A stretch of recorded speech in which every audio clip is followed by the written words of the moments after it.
Y ahí estamos listos para arrancar. Muy bien, este es el estudio del Evangelio para el leccionario anual en el segundo domingo de Trinidad que vamos a celebrar el domingo próximo. Vamos a comenzar con un momento de oración. En el nombre del Padre, del Hijo y del Espíritu Santo. Amén. Oh Señor, tú nunca fallas en darle ayuda y protección a los que nutres en fe y temor. Obra en nuestro corazón un temor y amor constantes por tu santo nombre, por Jesucristo tu Hijo nuestro Señor, que vive y reina contigo y con el Espíritu Santo, un solo Dios, por los siglos de los siglos. Amén. Bien, el texto que tenemos para este próximo domingo en el leccionario anual es la parábola de la gran cena en el Evangelio de Lucas, en el capítulo 14, versículos 15 hasta el 24.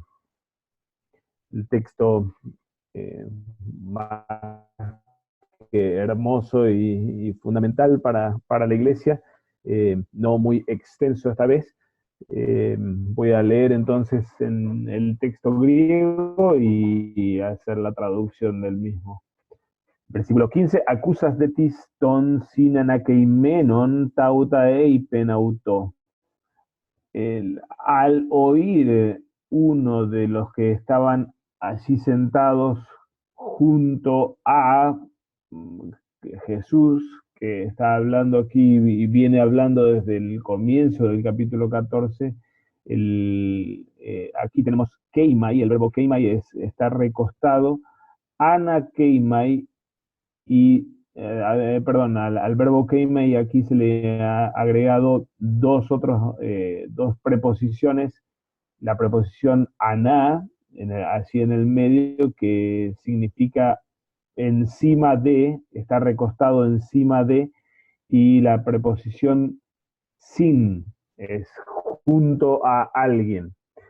Es un poquito extraño si uno toma parte por parte del término sinanakeimai, sinanakeimai, si uno toma parte por parte es un poco extraño tal vez el significado que suena con encima de estar recostado, sería literalmente. De todos modos, expresa o refleja el término sinanakeimai, expresa o refleja la postura con la que se disponían los comensales en un banquete. Eh, Estar sin anakeimenos es estar recostado juntamente con alguien para comer. Generalmente se comía o en el comedor había tres lados de la gran mesa o tres mesas no tan profundas, sino más angostas. Eh, Podría ser de alguna de las dos formas, o una gran mesa cuadrada o tres mesas que forman una especie de C, y cada uno se recostaba con la cabeza hacia la mesa y apoyado sobre un codo, sobre uno de los brazos, ¿no es cierto? Es por esto que uno estaba sentado junto al otro o estaba recostado junto al otro para comer. No comían como nosotros en Occidente sentados a bastante altura, sino que comían recostados sobre colchas o recostados casi a nivel del suelo con una mesa bastante poco alta, ¿no es cierto? Bastante baja. Así que al oír uno de los que estaba sentado junto a Cristo junto al Señor, al oír al oír estas cosas, las que acaba de hablar Jesús, ahora vamos a hacer referencia a esto, le dijo a él, Macarios hostis, bienaventurado aquel que paguetai arton ente basileia tusteu, aquel que vaya a comer, esto es futuro, tercera persona del singular, voz medio pasiva del verbo estivo. En el futuro, en el Nuevo Testamento o en el koiné, tomó esta forma fag, totalmente diferente a la raíz estío que aparece en el diccionario, de la forma aoristo, ¿no es cierto? En el griego clásico no tenía esta forma, sino eh, edon era la forma en el griego clásico. Aquí tenemos esta forma tomada del aoristo, pero es tiempo futuro. Así que bienaventurado aquel que vaya a comer pan en el reino de Dios. Versículo 16, Jodei Penautó, y él le dijo a él, o el cual le dijo a él, aquí el nominativo jo está refiriéndose a Jesús, y el auto en dativo, el objeto indirecto de las palabras ahora de Jesús, es este que estaba sentado a la mesa junto con el Señor. Anthropos tis epoiei deimnon mega, un hombre o cierto hombre eh, se puso a preparar o se puso a hacer, aquí no tenemos aoristo, poiesen, como en el aparato crítico aparece en algunos manuscritos, sino que es imperfecto, lo que denota una acción extensa o extendida en el tiempo, ¿no? Así que cierto hombre se puso a preparar un gran banquete, Cales en Polus, y llamó o convocó a muchos. Caleo tenemos aquí en Aoristo, Kai apeste ilenton dulon autú, y envió a su siervo Tejora Tuteipnu en la hora del banquete, e peintois que clemenois para decirles, esto es aoristo infinitivo, eipein, para decirle a los que habían sido invitados. Aquí tenemos la raíz caleo, eh, esto es un participio perfecto, voz pasiva o voz media. El men, este es signo propio de un participio voz media o pasiva. Que clemenois a los que habían sido llamados. Y ahora el punto elevado son 2 puntos, nos va a decir qué es lo que les mandó a decir. Ergeste joti edegetoi maestin. Vengan ustedes porque ya listo está el banquete. Noten aquí el detalle de la versión de la parábola que tenemos aquí en Lucas, que no envía el hombre que organiza la fiesta, no envía a muchos siervos, como sí pasa en el Evangelio de Mateo. Por ejemplo, en la parábola de Mateo capítulo 22 tenemos unos cuantos siervos que van a avisar esto, sino que tenemos un único siervo, Tóndulo Nautú, el referente, después vamos a comentar un poquito sobre esto, pero de todos modos es un poquito llamativo que se trata de un hombre poderoso como para hacer un gran banquete, y manda un único siervo para avisar a los invitados de esto, ¿no? Versículo 18, que hay erxanto apomías pantes para iteistai. Y aquí tenemos el aoristo de erjomai, perdón, argeo, de empezar a, y empezaron apomías pantes, uno por uno, debería traducirse esto, uno por uno a excusarse o a rogar para excusarse. Paraiteomai, el verbo paraiteomai es pedir, implorar, pero en el sentido, aquí en el sentido de implorar una excusa o implorar ser pasado por alto, digámoslo así. Vamos a tener ahora un protos heteros en el versículo 19 y otro heteros en el versículo 23, invitados que se excusan. Joprotos, el primero, Eipenauto le dijo a él, Agrón Egorasa, he comprado o compré un campo, Callejo Ananque, y tengo necesidad, Excelzón y Deinautón. tengo necesidad de salir a verlo al campo. Erotose, te ruego o te pido, erotao, tenemos aquí imperativo de erotao, te ruego a ti, égeme paretemenon, tenme a mí por, tenemos la misma raíz verbal para iteomai que tuvimos en el versículo 18 al comienzo, ahora la tenemos de vuelta como participio, como excusado. Te ruego que me tengas como un excusado, como alguien que tiene excusa válida para no ir a la fiesta. Kai heteroneipen, y otro dijo, Seuge bon egora sapente, compré 5 pares o yugos. Zeugos es el yugo de bueyes, boaz es el sustantivo aquí, 5 pares o yuntas de bueyes, Kaiporewomai dokimasa yauta, y me voy a probarlas a las yuntas. Dokimatsu es el verbo aquí infinitivo aoristo. Erotose, égeme paretemenon. El mismo cierre, te ruego que me tengas como alguien con excusa. Versículo 20, Caigetero Seipen, y otro dijo, Ginaika Egema, perdón, esto es aoristo de gameo, casarse, me casé con una mujer o desposé a una mujer, diatuto udina maya il fein.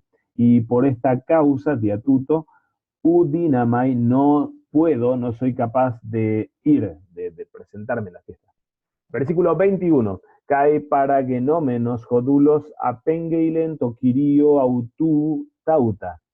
Y presentándose para Ginomai, Ginomai es cero estar, y para Ginomai es estar delante de. Y presentándose, o cuando se presentó el siervo, le relató a su señor estas cosas.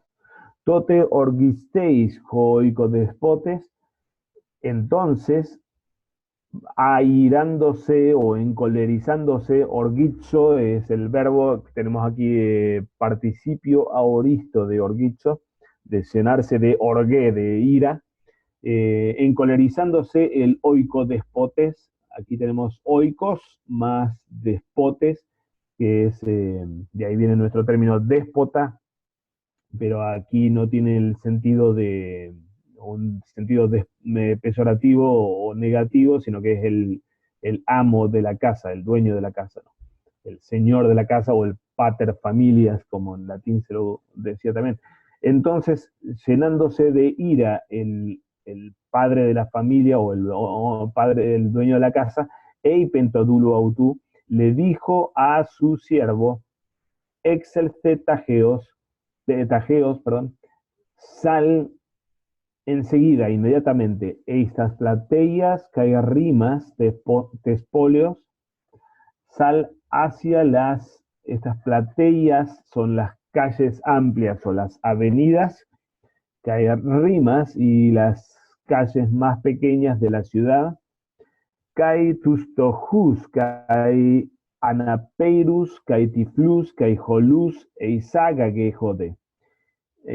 Entonces sale hacia las avenidas y hacia las calles de la ciudad, y a los pobres e inválidos, anapeiros, peros en realidad es con eta, pero aquí tenemos una forma de escribirlo un poquito particular de Lucas y de la Septuaginta, peros es de abajo hacia arriba. El término este es un poco extraño, pero probablemente habla de una especie de o parálisis total o incapacidad total. Anaperos, anapeiros. Así que, perdón, sí, y a los pobres, a los inválidos, a los ciegos, a los cojos, éntralos aquí. Eis sácage. Eis hago Hago es transportar, eis hago es meter adentro, y esto es el imperativo, aoristo, eis haga que joden, tráelos aquí, éntralos aquí.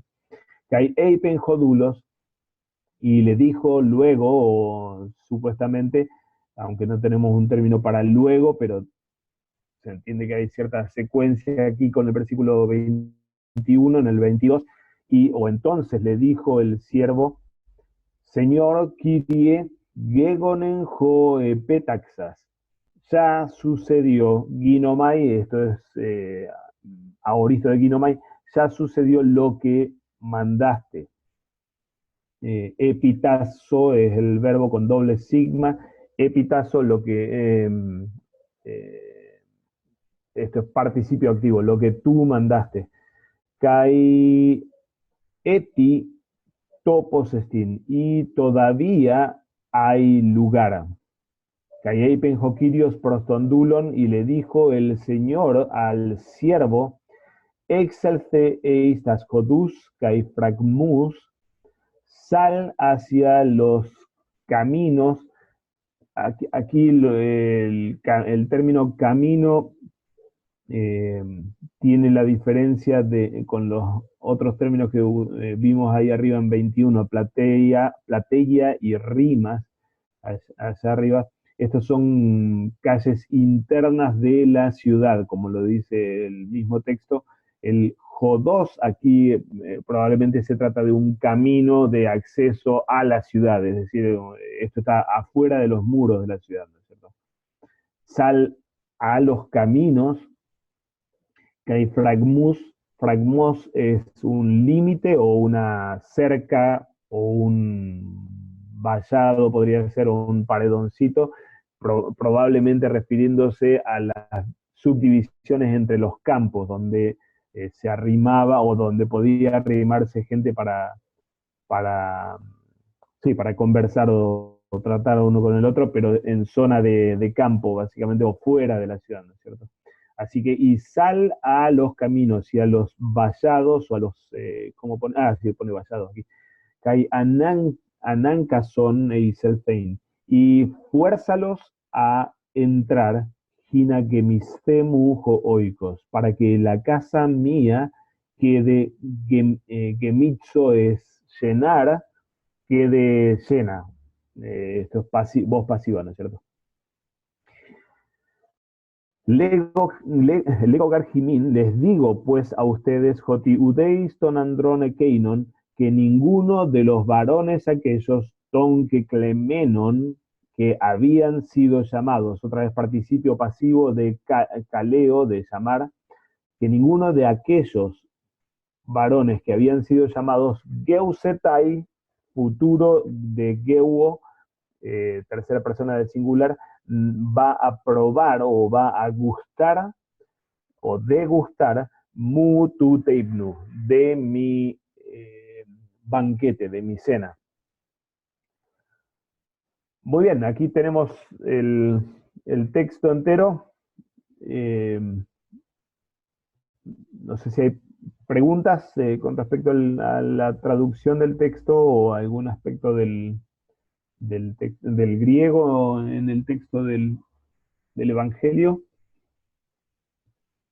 Yo nada más una eh, pregunta tal vez en torno a interpretación. Esta parte de el que menciona que no va a poder ir o los que mencionan, tenme por excusado, esto es como, tenme como que quiero asistir, pero no puedo. Es como también en torno a la cena, lo que tiene que ver con, en torno al culto divino, en torno a la mesa. Es como que, bueno, tenme como parte de la familia de la fe y como creyente, pero no voy a ir, no puedo ir a la iglesia, pero creo y tengo fe, yo creo en Dios, no, cosas como estas. Puede ser más o menos un poco la parte esta interpretativa. No, no sé si uno debería darle tanto el sentido de la expresión de deseo. En realidad se trata, y los comentaristas indican que de hecho aquí lo que tenemos con los tres casos estos donde estábamos, el primero habiendo comprado un campo, el segundo comprando una yunta de bueyes y el tercero casándose en el versículo 20, es bastante notable la cercanía de estos casos con lo que la ley mosaica en Deuteronomio, en el capítulo 20, si mal no recuerdo, los versículos 5 al 7 de Deuteronomio, pone como motivos por los cuales un israelita no o estaba excusado para salir a la batalla o a la guerra. Y esto sí, en el capítulo 20 de Deuteronomio es leyes para la guerra y dice así: luego hablarás a los oficiales del pueblo y dirás: ¿quién ha edificado una casa nueva y no la ha estrenado? Que se vaya y vuelva a su casa, no sea que muera en la batalla y algún otro la estrene. ¿Y quién ha plantado una viña y no la ha disfrutado? Que se vaya y vuelva a su casa, no sea que muera en la batalla y algún otro la disfrute. ¿Y quién se ha desposado con una mujer y no la ha tomado? Que se vaya y vuelva a su casa, no sea que muera en la batalla y algún otro la tome. Lo que los comentaristas dicen es que Jesús posiblemente, él está hablando esto en el contexto en el contexto de un banquete organizado por un fariseo, uno de los principales de los fariseos, así como el capítulo 14, versículo 1 lo indica. Todavía estamos en el mismo escenario y en el mismo contexto al que vamos a hacer ahora referencia en un momento. Así que al modo característico de Jesús, hablando con líderes religiosos y particularmente con fariseos o escribas, él habla como maestro de la ley con los códigos propios de un maestro de la ley. Y lo que los comentaristas indican o discuten es si realmente Jesús está haciendo aquí referencia a una situación similar a la que plantea Deuteronomio, de excusas para no ir a la batalla cuando Israel debía salir a la batalla, o todo varón israelita debía salir a la batalla, eh, como excusa válida que lo libera. No importa si tenía deseo o no tenía deseo, pero el punto es que esos motivos eran motivos válidos para no entrar en la batalla, en el campo de batalla. Obviamente Jesús no está invitando a la batalla aquí, o Claro. el hombre de la casa no está invitando a la batalla, sino al banquete escatológico, o a un banquete, a una gran fiesta, a una gran celebración. Lo que sí pone en evidencia es que estos personajes o estos tres casos, plantean que su situación los exime por ser más importante esa situación que el ir al banquete. Entonces yo no sé si uno tiene espacio aquí para como especular con respecto al deseo o no deseo de ir. Me parece que muestra más el no deseo de ir y la priorización de las cosas de la vida temporal o del reino temporal, ¿no es cierto? La compra de propiedades, la compra de inmuebles, de muebles o herramientas como eran los bueyes, y el, la boda o el casamiento eh, de este reino en la hora en la que el gran banquete, mi banquete del que habla Jesús en el versículo 24 con ese mu tu deibnu final, mi gran banquete o mi banquete escatológico está abriéndose en forma apresurada de alguna forma, ¿no es cierto? No tener tageos o tageos aquí, el adverbio tageos del versículo 21, indicando la premura Pronto. o la velocidad con la que hay que salir a juntar la gente que entre al reino, al banquete, porque el banquete de hecho Getoi Maestin, ya, de Getoi Maestin, ya está listo. No está en preparación todavía, sino que ya está listo el banquete, ¿no? Entonces yo no sé si, me parece que uno no debería pensarlo tanto en este sentido como que sí quieren, pero están complicados para ir, entonces no van por fuerza mayor, sino que ellos están poniendo esto como excusa, y están considerando estas causas eh, estas causas mundanas como prioridad por encima del banquete, ¿no? Que como vamos a ver ahora, y todos tendrán en mente, o la mayoría de ustedes tendrán en mente, sin dudas, está hablando, perdón, es imagen propia de la celebración del fin de los tiempos, ¿no? O de lo que pasa en el cielo y lo que Dios ha preparado para nosotros en el cielo. Gracias, pastor. No, no. Bien, no sé si hay más preguntas o alguna pregunta más sobre el texto. Igual después volvemos aquí, pero tal vez avanzo. Repasamos un poquito dónde estamos parados dentro de la narrativa de Lucas entera, tomando como referencia lo que Arthur Just en su comentario a Lucas plantea. Tenemos esta gran sección en el Evangelio de Lucas que vamos a recorrer durante el período de Trinidad, que es la narrativa del viaje del Señor hacia Jerusalén, que comienza en el capítulo 9, versículo 51, así cuando el Señor llega la hora para que Él ascienda al cielo, entre paréntesis uno podría agregar, y Jesús endurece su rostro hacia Jerusalén, decidiendo asumir lo que viene así en Jerusalén. O en el lenguaje de Lucas, Jerusalén es el destino de muerte de todo profeta y no puede ser diferente con él, el profeta, ¿no es cierto? Así que endurecer su rostro hacia Jerusalén 951 es tomar la decisión de asumir finalmente el costo de la obra mesiánica que él viene para hacer, ¿no? Las 4 notas de viaje refuerzan este mismo concepto de la disposición de Jesús a cumplir el destino para el cual él había sido enviado.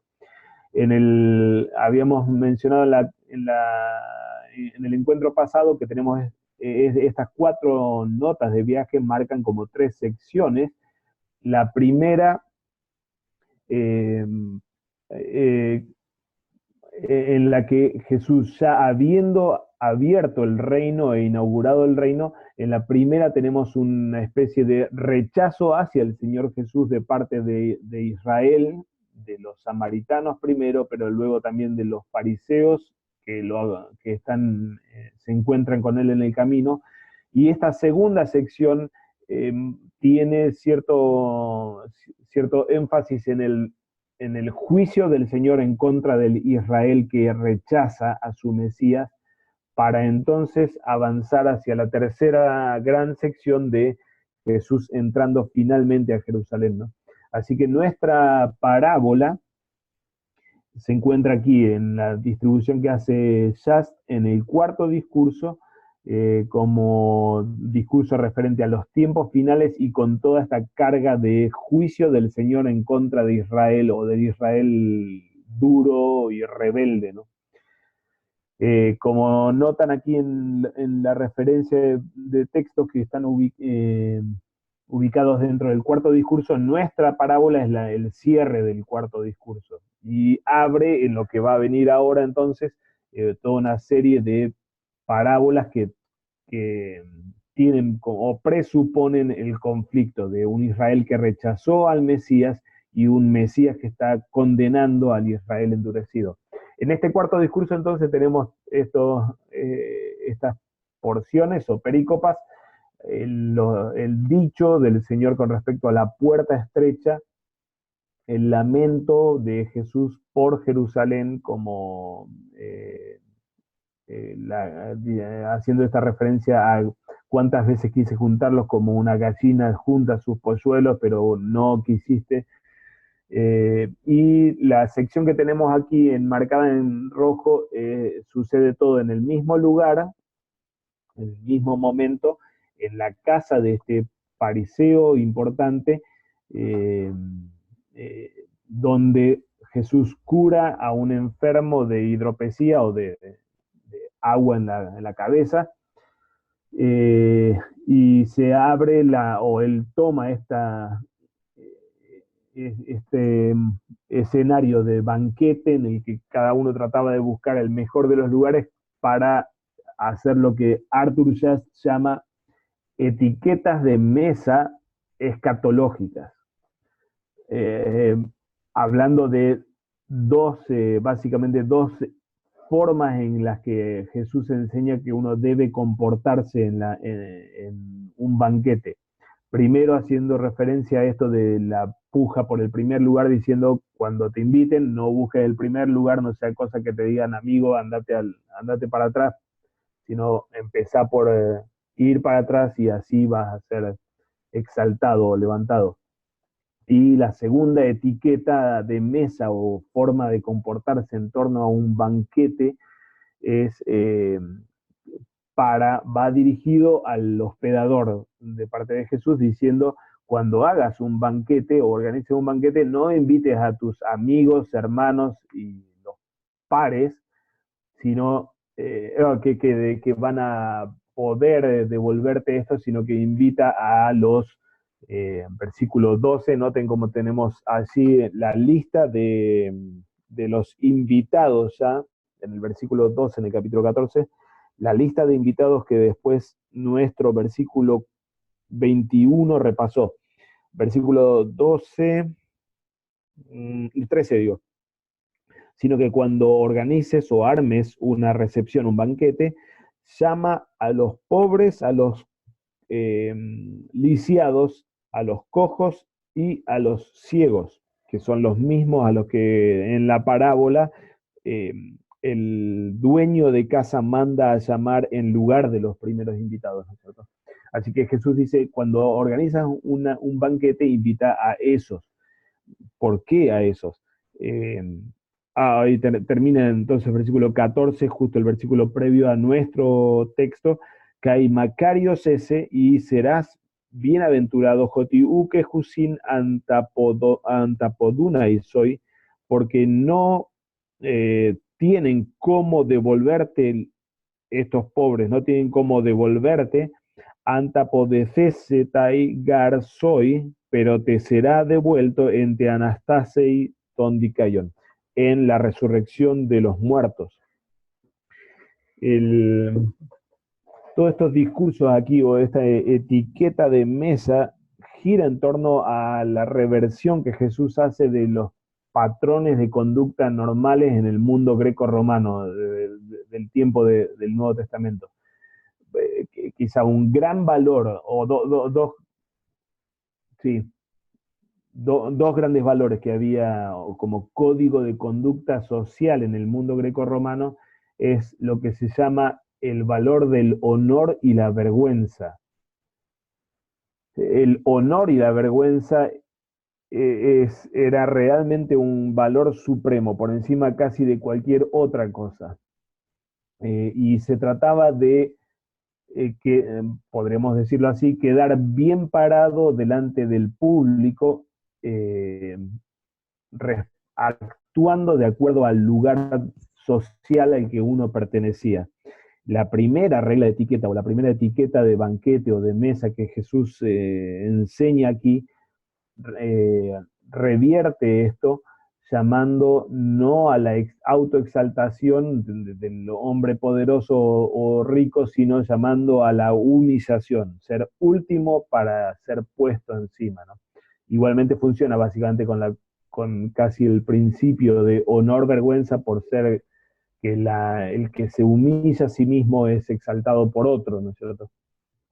Y el otro principio social del mundo greco-romano que aparece en nuestra porción aquí de etiqueta de mesa es lo que se llama la relación o la dinámica de relación patrón-cliente, en la que el hombre rico hacía un beneficio a alguien que tenía capacidad para devolverle de alguna forma esto.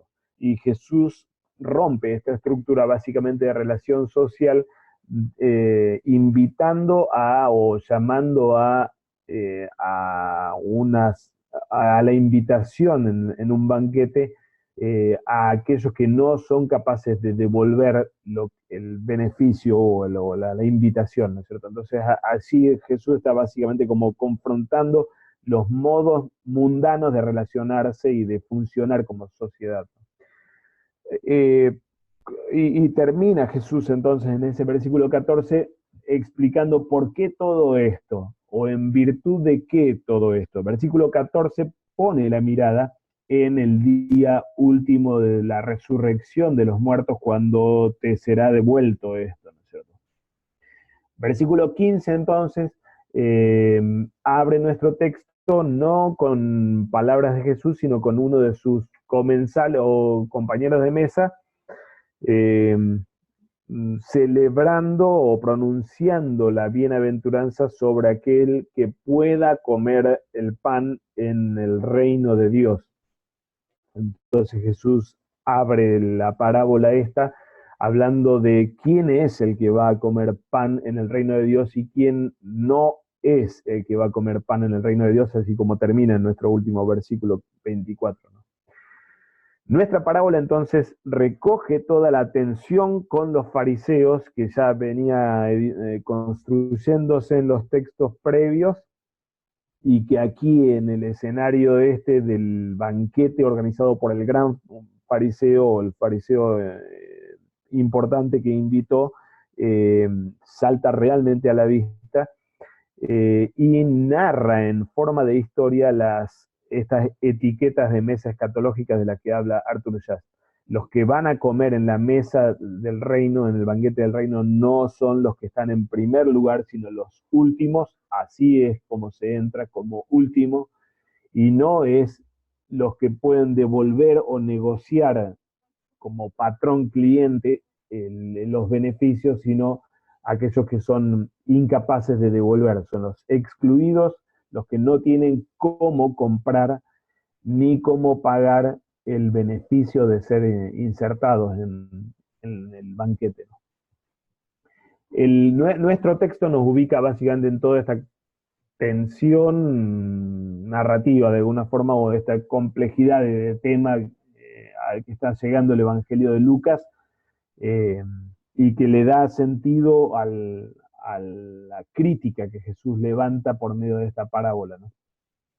¿Preguntas o comentarios sobre esto?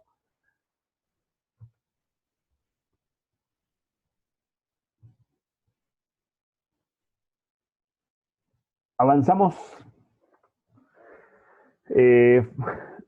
Pensando ahora en la parábola en sí, en lo que está pasando en nuestro texto y adentro de nuestro texto, y en lo que llamamos fases de la narrativa o las partes de la narrativa, que recordarán algunos de ustedes, normalmente tiene estas partes de un conflicto inicial, muchas veces una complicación al conflicto, un giro o un cambio repentino, y el desenlace, el efecto del giro o del cambio repentino. El clic de la historia, la parte como fundamental de la narrativa, normalmente sucede en el giro, en la tercera parte, ¿no? Aquí, en términos de fase de la narrativa, entonces lo que tenemos es la preparación del banquete y la invitación a los que habían sido llamados, seguido de una complicación en la que los convidados empiezan a excusarse o ponen estas excusas para no ir al banquete. Esto, como leíamos, encoleriza al dueño de casa o al padre de la casa, y él entonces cena o manda a llenar su casa con los menos pensados, los que estaban afuera, no los invitados, los que habían sido llamados, sino ahora todos estos que son no aptos para devolver, ni aptos desde un punto de vista ritual para estar delante del Señor, y ahora son llamados de las avenidas, de las calles de la ciudad, y todavía más, de afuera de esto, de la ciudad, aquellos que están en los caminos y en los cercos o en los vallados. Y el efecto o el desenlace de esto es que finalmente ninguno de los primeros probará mi mesa, es la palabra final del Señor como sentencia contra los fariseos con quienes están conversando y a quienes están hablándole el Señor. Suena realmente en el versículo 24, el cierre este tan dramático o tan tremendo, suena a respuesta a la afirmación que está por detrás del versículo 15, cuando el fariseo que comía con Jesús pronuncia esta bienaventuranza suena casi con soberbia de llamarse, no se está llamando a sí mismo feliz o bienaventurado, pero obviamente la presuposición de todo esto es que el fariseo cree ser el que clemenos, el llamado, el primer invitado y el que va a estar en primer lugar realmente en el banquete celestial.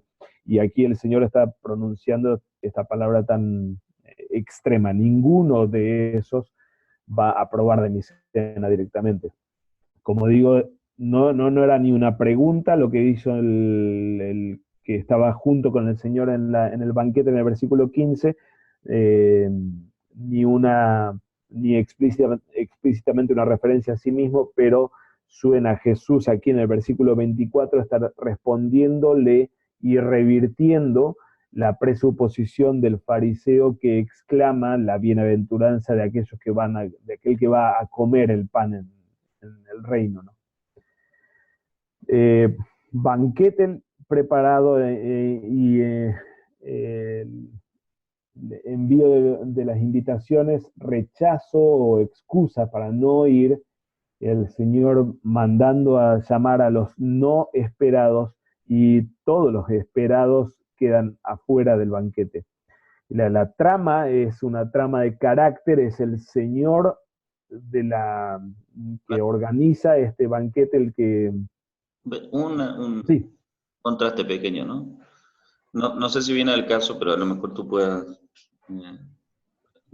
exponer, ¿no?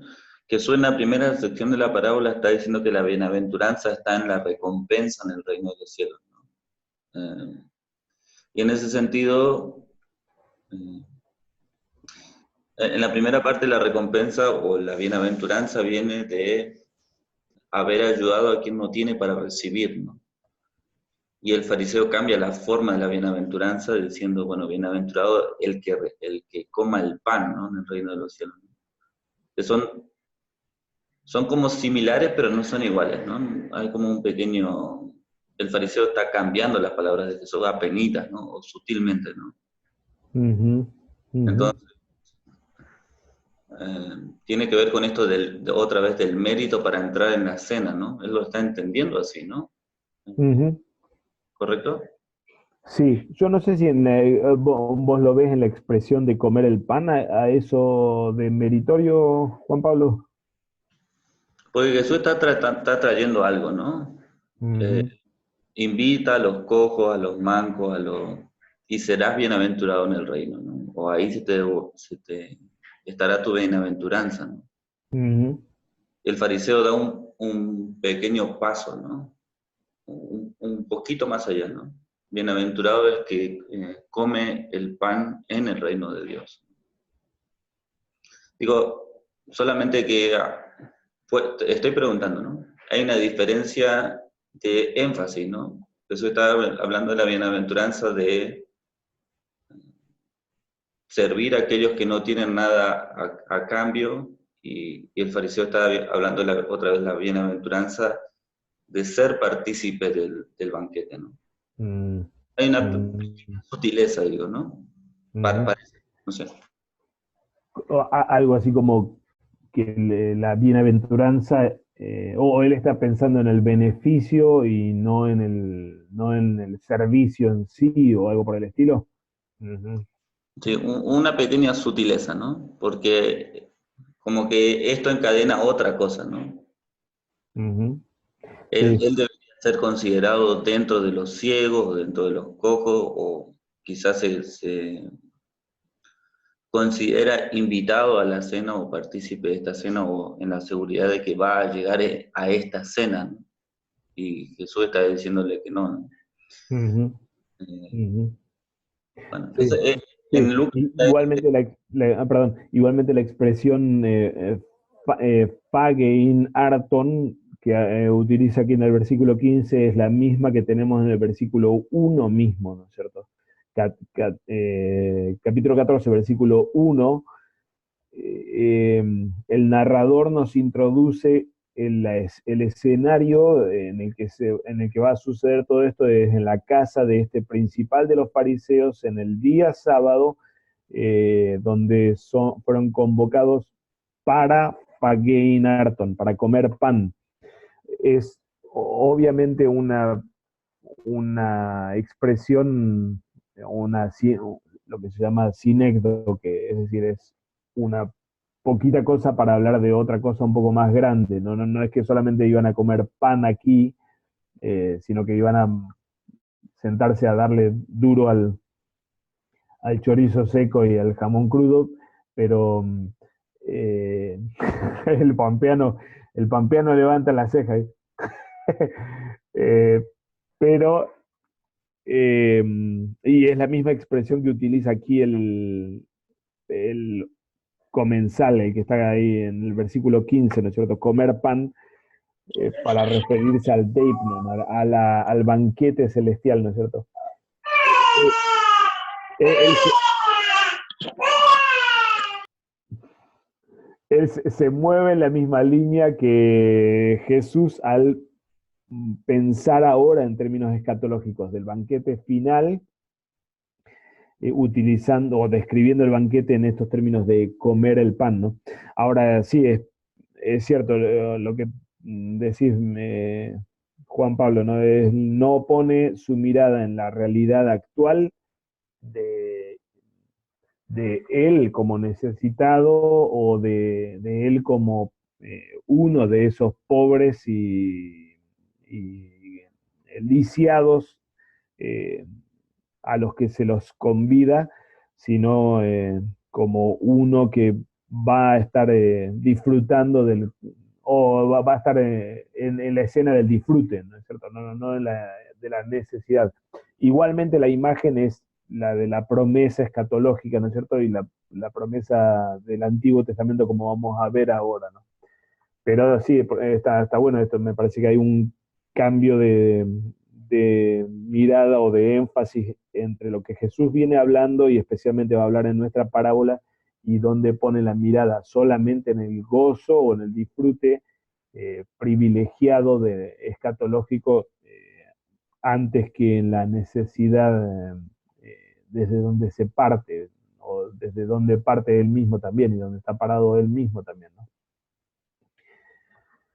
Eh, en términos, como decíamos, de trama o la historia, es la historia de este hombre que organiza el banquete y que abre el banquete, pero lo abre o lo termina abriendo finalmente para, como ponemos, para los menos pensados, para los que no eran invitados inicialmente, sino que terminan siendo invitados contra todo mérito o contra toda expectativa de alguna forma. La historia realmente reproduce, o la parábola con sus distintas etapas realmente reproduce la gran historia que nos cuenta Lucas Hechos. Pensemos un poquito cómo esta parábola en esas 4 fases de la narrativa es lo que sucede a lo largo de toda la historia que nos cuenta Lucas en los 2 tomos, en las que el tiempo de la salvación se abre, es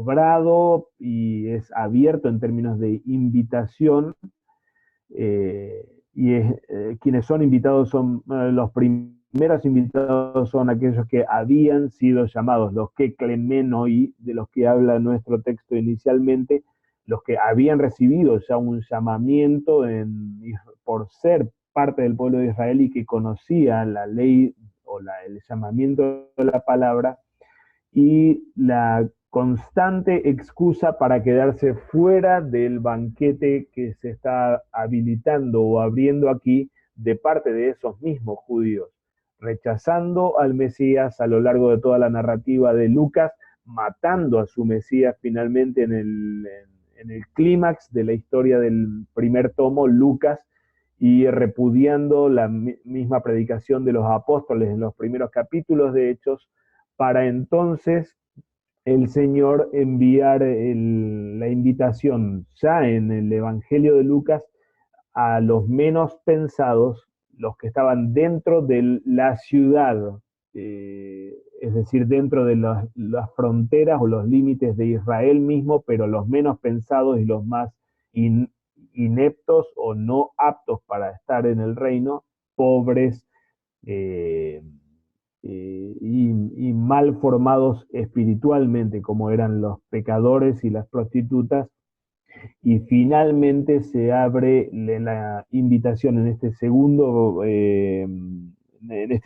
envío, cuando el siervo dice, ya hice lo que había que hacer, pero sigue habiendo espacio en la casa. Bueno, entonces ahora andate a las rutas y a los límites,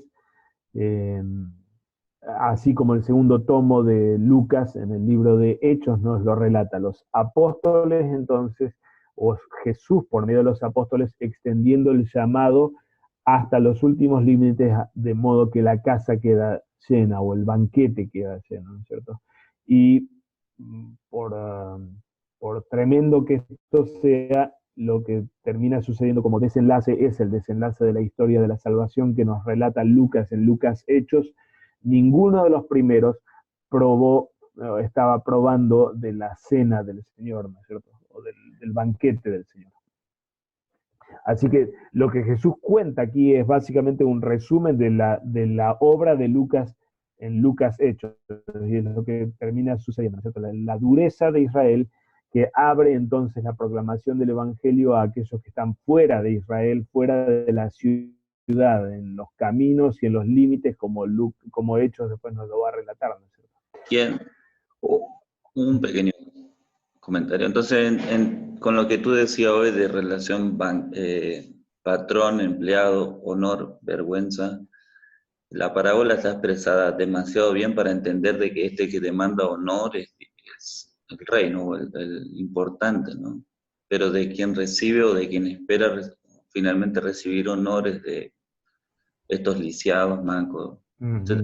Entonces igual como que golpea el molde con el mismo molde, ¿no? Toma el molde para destruirlo, pero instaura el molde y habla de Dios también, ¿no? Como que... Tal cual, tal cual. El concepto de honor-vergüenza en realidad aquí en la complicación está totalmente en funcionamiento, ¿no es cierto?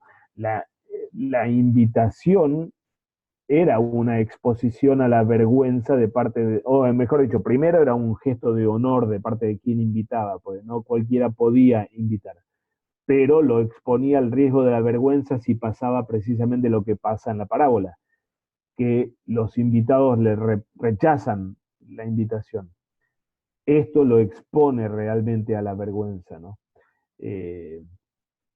Ahora, la honra del amo o del dueño de la casa es justamente en su misericordia o en el modo en el que él actúa abriendo la invitación a aquellos que no merecían esto, a aquellos que en vergüenza son exaltados por ser insertados en un banquete al que no pertenecían y no tenían acceso, y finalmente redunda, como decías, en exaltación del mismo amo, ¿no es cierto?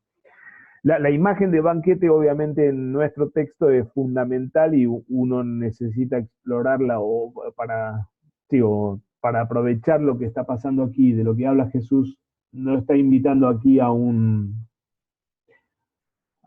cualquier otra actividad, sino particularmente a un banquete, concepto que tiene larga historia en el Antiguo Testamento, especialmente como descripción de la intervención final o de la escena de lo que va a ser el fin de los tiempos. Solo pongo ahí 4 textos que son bastante relevantes en la profecía del Antiguo Testamento como descripción del fin de los tiempos. Isaías 25 tenemos este gran texto que habla acerca de la resurrección de los muertos y describe la escena de la resurrección de los muertos como un banquete en el que se coma, se beba el vino que el Señor ponga en el monte y se coma de carne suculenta, ¿no es cierto? La profecía es preciosa realmente y clásica o marca de alguna forma la tradición esta del banquete como visión del tiempo escatológico. Isaías 55 es la invitación de Yahvé a su pueblo a no ir a buscar comida a otros lados pagando por una comida que no vale, sino que vengan y obtengan los mejores manjares gratis, a cambio de nada, hablando de la salvación o redención que Yahvé promete para su pueblo a cambio de otros dioses que no dan este beneficio, ¿no? Ezequiel, capítulo 39 tiene una visión que algún comentarista lo llama, o que Kittel en el diccionario lo llama grotesca, y es cierto realmente. Habla en realidad del capítulo 39 del castigo que Dios va a infligir sobre las otras naciones, matando a los príncipes, matando a sus caballerías, e invita o promete al pueblo de Israel que entonces Israel va a comer de la carne y beber de la sangre de los enemigos destruidos o sacrificados por Yahvé. La imagen obviamente es, como digo, grotesca y contra los mismos códigos dietarios del Antiguo Testamento, pero habla acerca, es la imagen de cómo Israel se va a devorar a sus enemigos, pero al mismo tiempo es gran profecía sobre la carne y la sangre que beberíamos, no de enemigos, sino de aquel que se hizo pecado por nosotros, Cristo, ¿no es cierto? Ahora, sea como sea, todos los detalles de estos, nuevamente, Ezequiel toma la imagen del banquete como signo de triunfo o de derrota sobre otros y de reivindicación del pueblo que padece. Y Sofonías capítulo 1 habla también de un banquete escatológico o de una celebración, una comida de fin de los tiempos, realizada en base a un sacrificio y a la convocación de Israel para ser juzgado por Dios. Entonces, este banquete no solamente es una imagen del Antiguo Testamento simpática o feliz, como algo bonito que viene allí adelante, sino que tiene al mismo tiempo bastante carga de juicio, especialmente por los últimos 2 textos. El pueblo rebelde o los rebeldes que oprimen al pueblo de Dios van a ser de hecho la comida que se coma en ese gran banquete en Ezequiel o en Sofonías, el banquete sacrificial como pacto nuevo, restaurado de parte de Dios, implica juicio, o Dios llamando a su propio pueblo a juicio y sometiéndolo a juicio en la hora de celebrar ese mismo banquete. Esa imagen en Sofonías entonces tiene su lado feliz, pero al mismo tiempo tiene toda su carga de tensión porque se va a tratar de un banquete que suceda en el marco de rendición de cuentas o de muerte al propio pecado y de ser pasado bajo la ley de Dios, ¿no es cierto?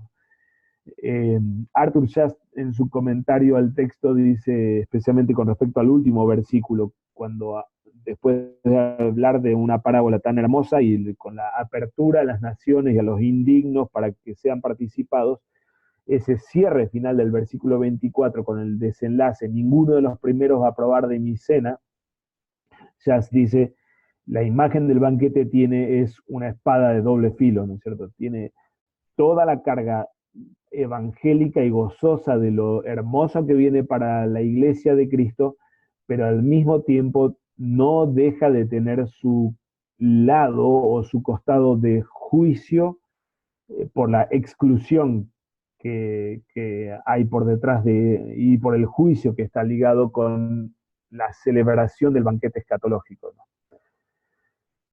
Toda esta visión apocalíptica o de fin de los tiempos del banquete en realidad se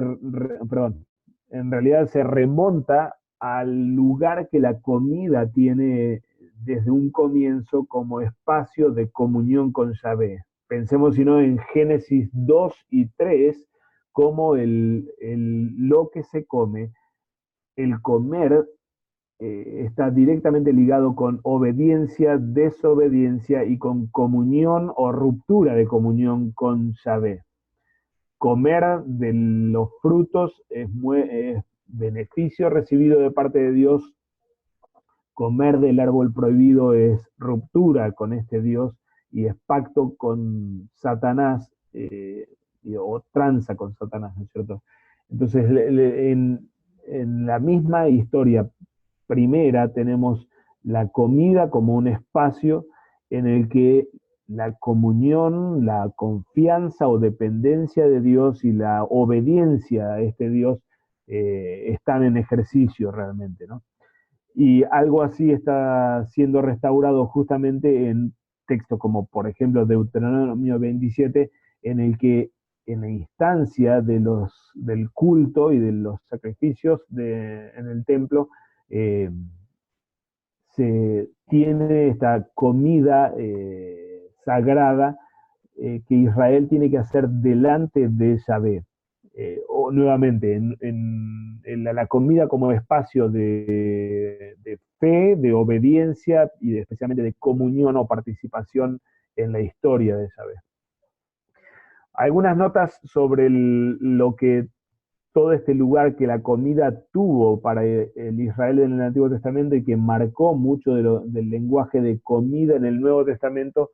Aquí hay un autor, Gillian Philey Harnick, que escribe un librito que se llama La Mesa del Señor.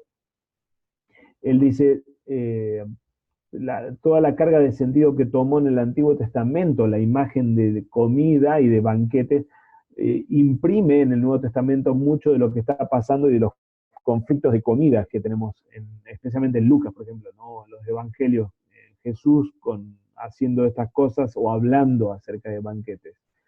Básicamente 3 grandes conceptos aparecen o son tomados desde el Antiguo Testamento. Es Yahvé quien provee el alimento a su pueblo, entonces su pueblo demuestra confianza y sujeción al recibir la comida que Yahvé determina y no buscando otra comida diferente. Esto atraviesa la historia de la caída y la historia del éxodo o del camino por el desierto también. La comida y la palabra que salen de labios de Yahvé encuentran cierta correlación, como lo señala Deuteronomio 6. Entonces la pureza de comida para las leyes dietarias del Antiguo Testamento representa la pureza de la palabra de Dios. Israel no debía comer cualquier comida porque no podía comer cualquier doctrina, sino que la comida pura venida de Dios iba de la mano con la palabra pura venida de labios del Señor. Y finalmente entonces es en la comida donde se manifiesta la unidad, obediencia y dependencia de Yahvé de parte de Israel. En el Nuevo Testamento tenemos 3 grandes centros o temas ligados con la comida. La comunidad de mesa practicada por Jesús regularmente como señal de que el reino de Dios se ha acercado, trayendo toda esta imagen de la profecía del Antiguo Testamento.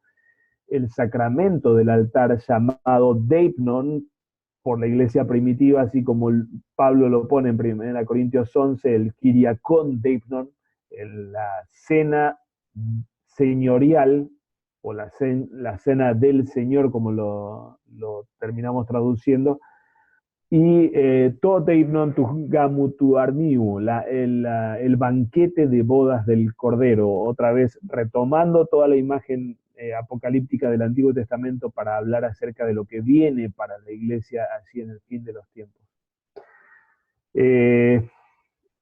Nuestro texto está ubicándose básicamente en el tercer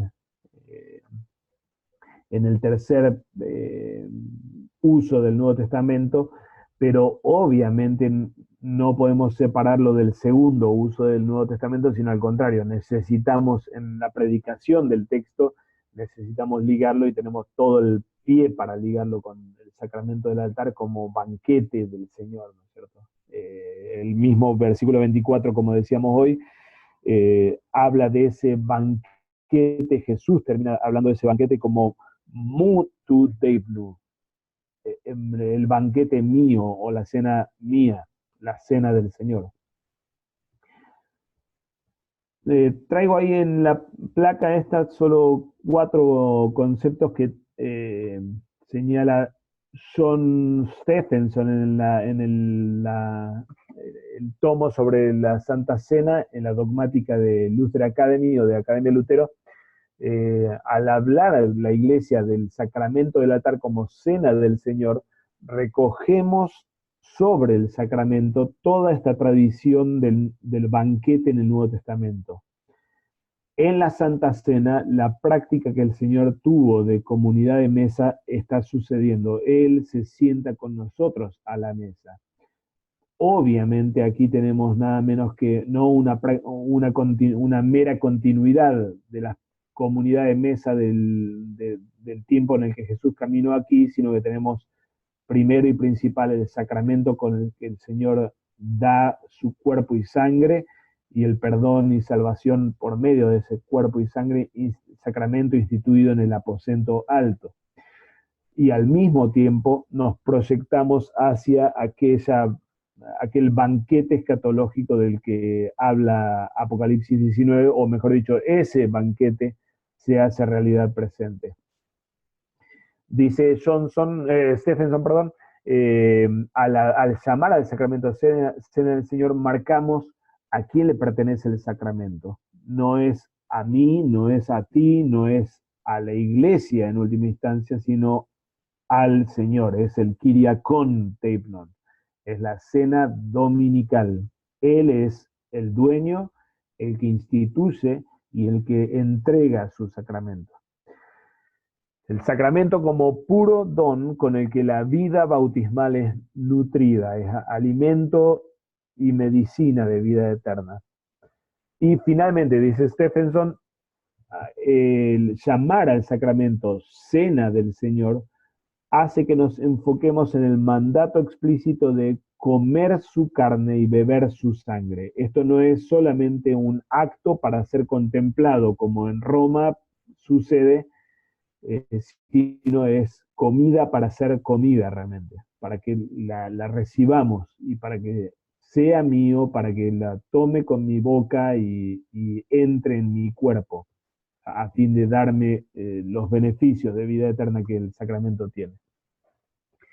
El domingo vamos a leer al mismo tiempo otros textos, Proverbios 9, gran texto sobre el banquete, la sabiduría invitando a su banquete para que los sabios adquieran sabiduría. Salmo 34, texto tal vez muy recordado por la frase que vamos a escuchar, busca la paz y síguela, aunque el Salmo me parece que es traído en el leccionario especialmente por la última parte que señala cómo Yahvé está cerca de los quebrantados, así como la parábola lo pone, ¿no es cierto? No de los soberbios, sino de los quebrantados.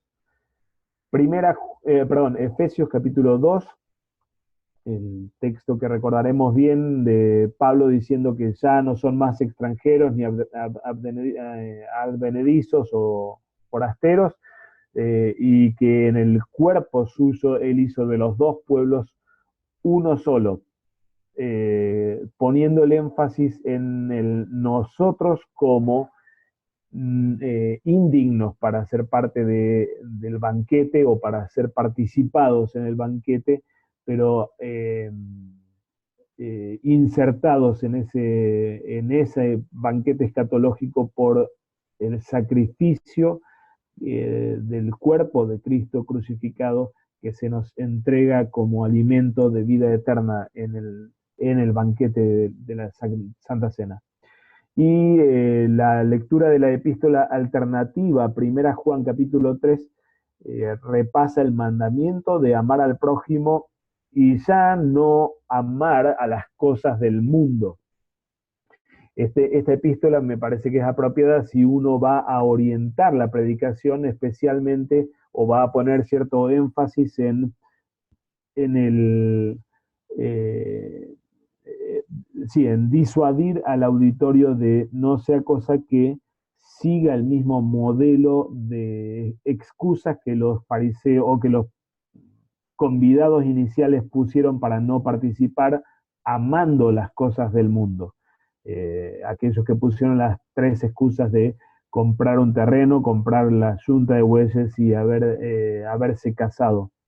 Obviamente no que no tengamos derecho a hacerlo y el Señor no quiera que tengamos propiedades ni vida familiar. Por supuesto que sí lo da y quiere que tengamos esto. Obviamente aquí el punto y el problema es poner a estas cosas como excusa para quedar fuera del reino y ponerlas a esas cosas por encima del mismo reino, de la invitación a participar en el reino. En términos de tiempo litúrgico, como habíamos hablado en la reunión anterior, Trinidad como tiempo en el que pensamos en la nueva vida de la Iglesia bajo el influjo del Espíritu Santo, nos ubica en la misma narrativa de Lucas Hechos, de las que habíamos hablado anteriormente, como la parábola describe lo que pasa en la historia de la Iglesia realmente, ¿no? En la historia de la irrupción del reino, la invitación, el rechazo y la apertura al mundo de esta invitación evangélica. Ahora, el hecho que esta expansión misionera sea puesta en términos de y en relación con el banquete y con todo este lenguaje sacramental, pone sobre la mesa, me parece, la posibilidad de hablar del tema de la misión en el marco de la Santa Cena, o el lugar que el sacramento del altar tiene para la expansión misionera, cosa que no siempre es natural y fácil conectar, pero que la Iglesia obviamente lo hizo.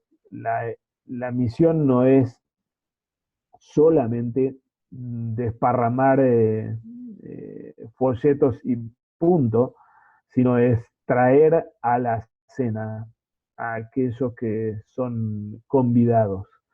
La misión que el Señor hace y a la que nos invita como iglesia es el privilegio de dar entrada en el sacramento y insertar en el cuerpo de Cristo con todo lo que esto implica a aquellos que estaban fuera y que ahora son hechos parte de este cuerpo, ¿no? Puse ahí la Didaché especialmente pensando en cómo la oración sobre el sacramento del altar de la Didaché expresa justamente esta connotación misionera del sacramento del altar. Recordarán cómo habla la Didaché diciendo, así como los granos de este pan estaban desparramados por todos los montes y tú los reuniste para hacer un pan,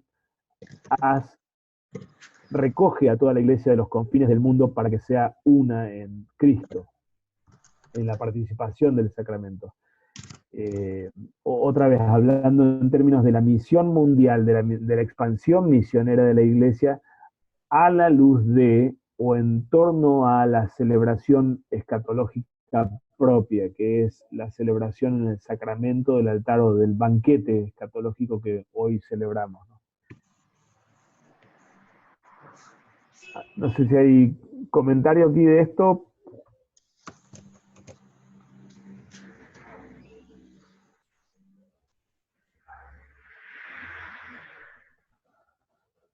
No vamos a detenernos más porque estamos pasados de tiempo, pero ahí en el PDF les puse una síntesis de uno de los sermones de Lutero al texto. Realmente fantástico el sermón, predicado en 1534, hablando o decodificando o descifrando quién es quién en la parábola que cuenta Jesús. Llamativamente, Jesús no es el hombre que organiza las fiestas, o bueno, llamativamente no. En realidad es tradicional el lugar del hombre que organiza la fiesta como referente al Padre, ¿no? El Lutero reafirma este concepto. Ahora, el lugar que Cristo ocupa es el del banquete mismo, sacrificado y ofrecido como alimento al mundo. Él es el banquete. Y los ministros son son los siervos que ofrecen esto por medio de la predicación, a fin de que el mundo, en medio de su muerte, pecado y aflicción, coma vida, justicia y gozo, y disfrute de estos dones escatológicos. Gran banquete abierto para todos, pero el mundo corre detrás de las posesiones del reino terrenal, dice Lutero. Entonces la parábola termina con esta advertencia o este juicio terrible contra el perder de vista dónde está nuestro gozo y nuestro beneficio real. Las confesiones luteranas tocan o toman nuestro texto en realidad en gran conexión con el texto paralelo, entre comillas, de Mateo 22, que sí habla en forma más explícita sobre la doctrina de la elección eterna. Así que las confesiones nos abren otro camino para ubicar temáticamente o desde el punto de vista de la doctrina a la predicación del domingo. Quizá no por la vía primordialmente de la venida de Cristo, la misión y la Santa Cena, sino por la vía de la doctrina de la predestinación y el lugar que tiene la predicación del Evangelio y el sacramento del altar como marco propio para la comprensión de la doctrina de la predestinación.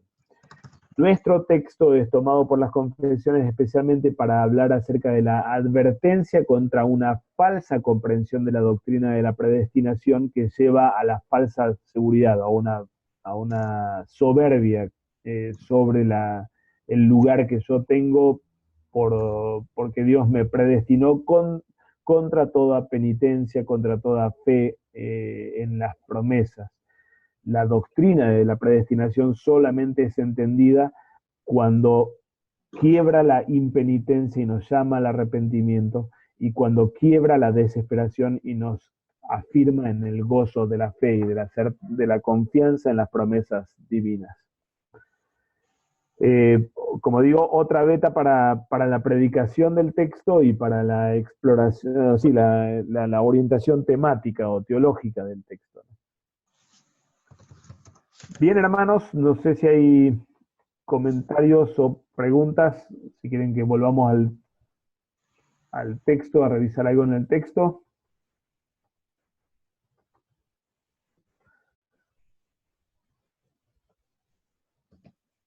Quizá uno ya podría pensar en conversar con su congregación sobre qué motivo en realidad es válido para no participar del banquete, ¿no? Dime un motivo válido, ¿no? Porque hay muchas motivaciones y hay muchas, pero dime uno válido, ¿no? Y esta es una invitación a la fe, ¿no? Pero obviamente la fe está ligada con la palabra y con los sacramentos, ¿no? Entonces nosotros podemos tener por dos vías, ¿no? El hecho de amar más al mundo y por eso no venir a la fe, o conversar cuál es una motivación correcta o una respuesta correcta para excusarse por no participar del servicio, ¿no? Uno es con gente que a lo mejor es de afuera de la iglesia y prefiere vivir en su pecado, y otra es la gente que es de la iglesia y prefiere vivir en su pecado, ¿no? O irse apartando. Entonces, como dos Sí, auditores Pensemos tal vez en toda la situación de irregularidad que hay hoy día sobre la cuestión del matrimonio y cómo, por ejemplo, tantos miembros de la iglesia prefieren no participar del sacramento, seguir siendo miembros de la iglesia, asistir al servicio divino, pero prefieren esa situación de irregularidad y de estar con un pie adentro y un pie afuera, a cambio de no regularizar su situación matrimonial, por ejemplo, ¿no? En el caso de matrimonios juntados que quedan bajo disciplina y que la decisión o la opción de tantas veces es, bueno, yo no participo, está todo bien, pero déjenme tranquilo con mi decisión sobre la irregularidad en el matrimonio, ¿no? Casi como que suena a esto que el versículo 20 pone aquí, ¿no es cierto? La preferencia por jugar con las reglas del mundo sobre la cuestión ética del matrimonio y de la familia y quedar de esa forma excusado para no participar plenamente como el Señor planea en el sacramento, ¿no es cierto? O conservando o protegiendo el pecado eh, a costa de la inserción y participación en el banquete, ¿no? Está bueno. Sí, acá en la sección tenemos como mucho más todavía lo que cuesta seguir a Cristo, ¿no? O un discurso de lo que implica creer en el Evangelio, ¿no? Que es como algo de lo cual no se habla tanto, ¿no? Es como, bueno, esto es la fe, aquí está Cristo, este es el don, pero en todo el texto, lo que va a venir adelante también habla del martirio, o de tomar la cruz, o del lado B, ¿no? Uh-huh. Uh-huh. Tal cual, tal cual. Sí, aquí en ese sentido es como que se pone esta línea divisoria a la que es insertado uno eh, y que implica volverse ese pobre, ese inválido, ciego y cojo contra la soberbia de uno, ¿no es cierto? O contra la imaginación de ser el eh, invitado con derecho de entrada al reino, ¿no? Así como Jesús pone en las reglas de etiqueta del comienzo del capítulo 14, se participa no desde el primer lugar, sino desde el último. Se entra estando en el último de los lugares, ¿no? Para ser invitado contra toda expectativa y contra toda pretensión o presunción de la carne, ¿no? Uh-huh. Profesor, Sí. en una cuando hablaba de la fase de la narrativa, hablaba de que el Señor abre su banquete, ¿cierto?, a los menos pensados, a los incapaces de negociar. Es complejo cuando eso se puede relacionar con la cena del Señor, uno como pastor, ¿cierto? Cuando acepta o no acepta en el banquete a las personas y que pueden de una u otra forma también verlo como una negociación, ¿eh? De que yo puedo negociar y yo traigo esto como retribución para ser aceptado en el banquete. No logro pensar en el caso. ¿Qué es lo que traen para negociar al banquete? Por ejemplo, no sé, una determinada conducta, una cantidad de culto asistiendo en la iglesia, como usted también decía, ¿cierto? Regularizar los matrimonios, ¿cierto? No estar rejuntados. Quizá eso también en algún momento puede llegar el laico común, llegar a verlo como una negociación para participar de la cena. Claro, como una especie de condición que yo sí satisfice para poder tener derecho a esto, ¿no es cierto? Es complejo. Sí, es complejo, sí, es totalmente cierto. Ahora, eso tal vez si uno lo piensa en términos casi sociológicos a la participación en el sacramento en términos de una actividad de la sociedad iglesia luterana en la que, bueno, hay que cumplir los requisitos y yo soy un buen miembro con buenos antecedentes como para entrar ahí, ¿no es cierto? Obviamente lo que se pierde de vista así es lo primordial, que esto es la cena del Señor, ¿no es cierto? La cena dominical, el Kyriakon Deipnon, en la que todos estamos parados delante del Señor y el único modo en el que el Señor ha pensado entregarse en el sacramento es cuando yo soy paradójicamente digno en mi indignidad, en la falta de mérito, en la penitencia que reconoce no como meritoria justamente la penitencia, sino como la contritio pasiva de la que habla Lutero en los artículos de Esmalcalda, no como la obra que yo produzco para tener mérito, sino precisamente lo opuesto, como en la muerte, desesperación delante de la ley de Dios, que no hace otra cosa que pulverizar mi soberbia y mi pretensión de mérito.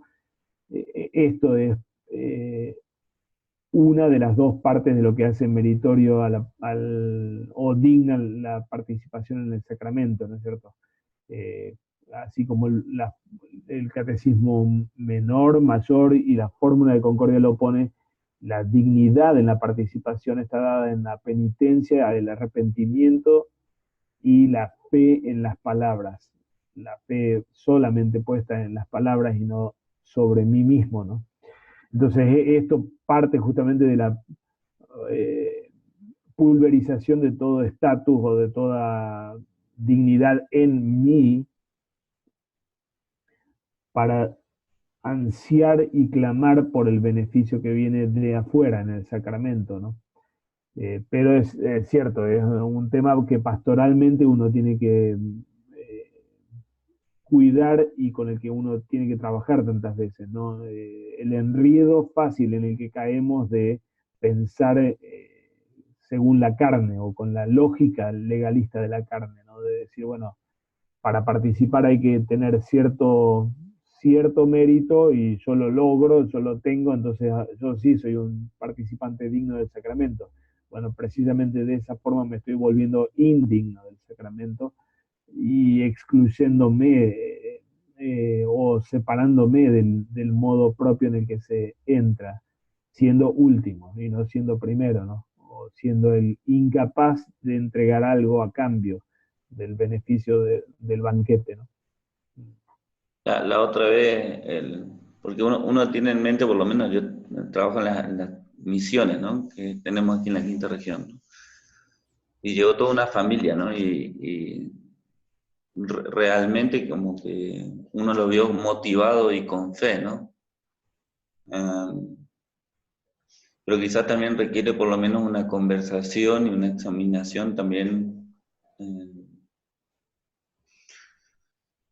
para que ellos puedan participar del sacramento, ¿no? El punto aquí es dónde radica la tarea del pastor para hacerlos participar de manera digna, es decir, con fe, ¿no? Y este es como obviamente una frontera y una diferencia entre el concepto de comunión abierta y de comunión cerrada, ¿no? Yo noté en el discurso de esta persona, tengo fe, tengo fe, tengo fe, tengo fe, tenemos una vida buena, bonita, nos amamos. Y después de 3 meses más o menos de participar en la iglesia luterana aquí, dejan de hablar bien de sí mismos, ¿no? Y entienden el punto, ¿no? Y bueno, vamos a estudiar el catecismo, ¿no? Primera lección, ya, nadie hay digno, ¿no? Vemos el rico y Lázaro, bueno, hay 2 caminos, este es el infierno, este es el cielo, ya. Y con el correr del tiempo, entonces a veces el cerrar tiene aquí el énfasis de no te consideres digno cuando llegas, ¿no? O aquí tenemos eso en el texto, ¿no? Y a veces es fácil tener el banquete lleno cuando todos se consideran dignos de estar ahí, ¿no? Pero cuando tú eres un poco más que va a conversar sobre lo que implica seguir a Cristo y bueno, ahora tenemos que hablar mal de nosotros mismos y confesar nuestros pecados. No, que yo no quiero confesarme pecador, no quiero un cambio de vida. O sea, aquí hay cierta tensión entre recibir a todos o invitar a todos, pero también la causa que los hace ser indignos. La pregunta es si, bueno, obviamente yo tengo mi respuesta, ¿no? Pero el participar del sacramento del altar no es una decisión que uno pueda tomar. A veces el pastor puede dejarlo a la decisión del que viene, ¿no? Si tú te sientes con fe o crees tener fe, o sea que yo creo que es necesario como mantener la tensión entre no hay méritos y también creer que el que viene con mucha fe, a veces en realidad su fe es puesta sobre sí, ¿no? O encorvado en sí, ¿no? Este es como un caso, ¿no? De repente eran 5 personas, ¿no? Que estaban recién llegando a la iglesia, ¿no? Para una comunidad pequeña esto es mucho, ¿no? Por lo menos en mi caso, ¿no? Pero de todas maneras vale la pena, aunque sea, empezar a tener una conversación para que esto vaya bajando al alma, ¿no? Y exprese la necesidad de Cristo y no solamente como satisfacer la necesidad de ser parte de la comunidad, ¿no? A veces está también ligado con este honor-vergüenza, ¿no? Por lo menos aquí pasa mucho que eh, algunos de las personas cuando tú no les entregas el sacramento sienten vergüenza, ¿no? Uno está como... Entonces es complicado, ¿no? No estoy diciendo que hay una solución como simple. Solamente digo tener claridad por lo menos cuáles son las responsabilidades de uno, cuál es la responsabilidad del que llega, de qué manera podemos trabajar esto, cómo podemos orientarlo, aplicando el texto a la tarea pastoral quizás, ¿no? Sí. Igualmente, tal vez en medio de las complejidades, uno no, desde la tarea del oficio, no debe perder de vista que tiene que rendir cuentas por lo que hace con el rebaño y lo que hace con los misterios, es decir, con el sacramento del altar, ¿no? No es una comida que se pone sobre más o menos al estilo de autoservicio, como al estilo norteamericano de una mesa con un montón de alimentos, cada uno va y se sirve lo que quiere y cuando quiere y como quiere, sino que es el cuerpo de Cristo a ser administrado bajo la responsabilidad pastoral por el rebaño, ¿no? Entonces nos pone obviamente en esta situación tan complicada y tan molesta en realidad para nuestra carne de administrar los misterios o de ser administradores de los misterios en el sentido en el que Pablo lo pone en la segunda carta a los Corintios, ¿no? Eh, Obviamente uno sabe que no es el dueño del sacramento, pero sí está puesto así en lugar de Cristo para que Él siga siendo el dueño del sacramento, el dueño de la cena, ¿no? Que abre eh, la entrega del sacramento eh, en las condiciones en las que Él lo ha determinado o lo ha planeado y para el bien del comensal o para el bien de la oveja esta, ¿no? Bueno, no creo, no creo que sea tu caso o el caso que estás planteando, Juan Pablo, ¿no? Pero sí tal vez es la lucha que hoy día se tiene tantas veces de eh, como preferir dejar librado a la decisión de la oveja de si cree ser apta o no apta por su cuenta, ¿no es cierto? Y bajo sus propios criterios en la participación en el sacramento, ¿no? El sacramento es don y es lo que el Señor entrega como como lo ponía Stephenson acá, ¿no es cierto? El sacramento le pertenece al Señor y el ministerio es ministerio del Señor, o el ministro está puesto ahí adentro de ese ministerio del Señor que entrega sus dones eh, en forma abierta, desinteresada, pero al mismo tiempo para bien o para vida del mundo y no para condena, ¿no? Pensando en lo que Pablo pone en 1 Corintios 11 sobre la participación indigna en el sacramento para juicio, ¿no? En eso uno tiene que recordar que es responsable sobre la vida espiritual de la oveja también, ¿no? Pues, veíamos esta semana el curso de la diaconisa y hablamos acerca de cuestión litúrgica, el liturgo, el pastor, y vemos este punto, lo que menciona, el ministerio pertenece a Cristo por derecho, y lo que estamos haciendo aquí es una cuestión, él conoce las ovejas le conocen, y esta parte de invitación, el que hace la invitación es el que tiene el mandato y lo que va a entregar, en este caso. Entonces, el pastor que está colocando en la boca de la oveja o del penitente el cuerpo y la sangre de Cristo, es una cuestión de responsabilidad, y no solamente es pastor en el altar o en el púlpito, sino en la constante con cada una de las personas.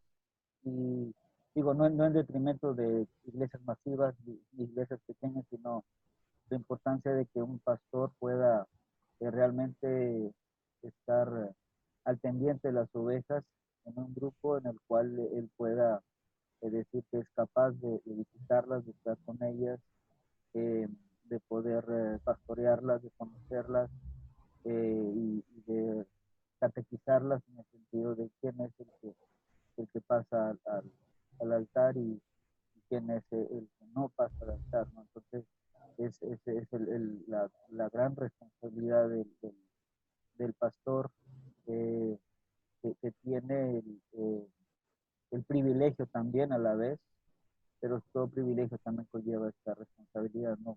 Porque es el nombre de Cristo. Uh -huh. Tal cual, tal cual.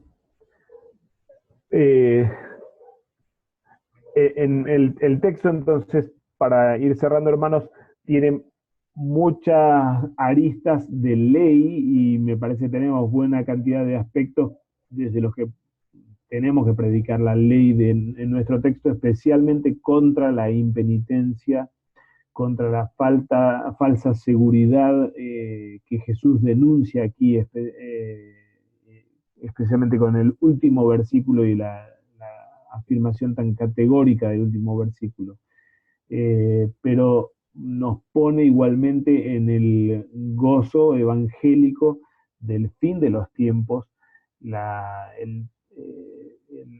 apertura del reino en la que somos insertados en el oficio de Cristo, el siervo, que no son muchos, sino en este evangelio, en esta parábola es uno solo, es Cristo mismo, Él saliendo a invitar primero a Israel y luego a los que están fuera de la ciudad, nos pone en el último tramo del fin de los tiempos, en el que ya celebramos la entrada del banquete escatológico dentro de nuestra historia. Hechos recorre esa historia, inserta a naciones que estaban afuera de la ciudad, en los caminos, en los límites, en los vallados, inserta a todos estos indignos, corruptos y excluidos por naturaleza dentro del gran banquete escatológico. Y en la hora en la que el banquete escatológico ya fue abierto para nosotros.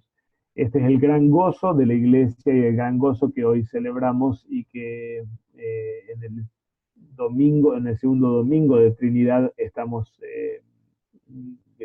disfrutando realmente no solamente porque es lo que viene, sino lo que ahora estamos teniendo a Cristo mismo encarnado, dándose como sacrificio o como alimento de vida eterna por haber sido sacrificado en nuestro lugar y en nuestro favor. Y así somos participados ya de antemano en el banquete escatológico que la Iglesia celebra hoy, la Iglesia triunfante, y que ya hoy la Iglesia celebra aquí en el culto divino, en el servicio divino. El énfasis no solamente ha de estar puesto en la ley y en el juicio que plantea la parábola con la que Jesús confronta la soberbia y la pretensión de los fariseos, sino especialmente en cómo a nosotros el Señor nos mata y nos aplasta con su ley. A nosotros fariseos también nos mata y nos aplasta también, llamándonos a la penitencia y al arrepentimiento, a fin de ser nada delante de Él y poder ansiar y clamar por su alimento de vida eterna, donde tenemos verdadera justicia en medio de nuestro pecado, verdadera vida en nuestra mortalidad y verdadero gozo en medio de nuestras aflicciones. Que el Señor nos afirme en eso y también los anime y afirme en la proclamación de ese gozoso evangelio el domingo de este próximo, hermanos. Estamos bastante pasados de tiempo, 45 minutos de más, así que es hora de ir terminando. Y invito a algunos, si alguno nos quiere guiar en oración para terminar. Pastor Juan Pablo, ¿puede guiarnos en oración? Sí, por supuesto. Amado Padre Celestial, te damos gracias por habernos dado la vida en Cristo y por hacerte indigno para nuestra salvación.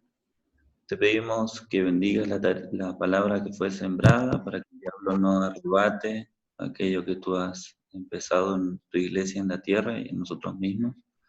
Y guárdanos en esta palabra y en dependencia de ti.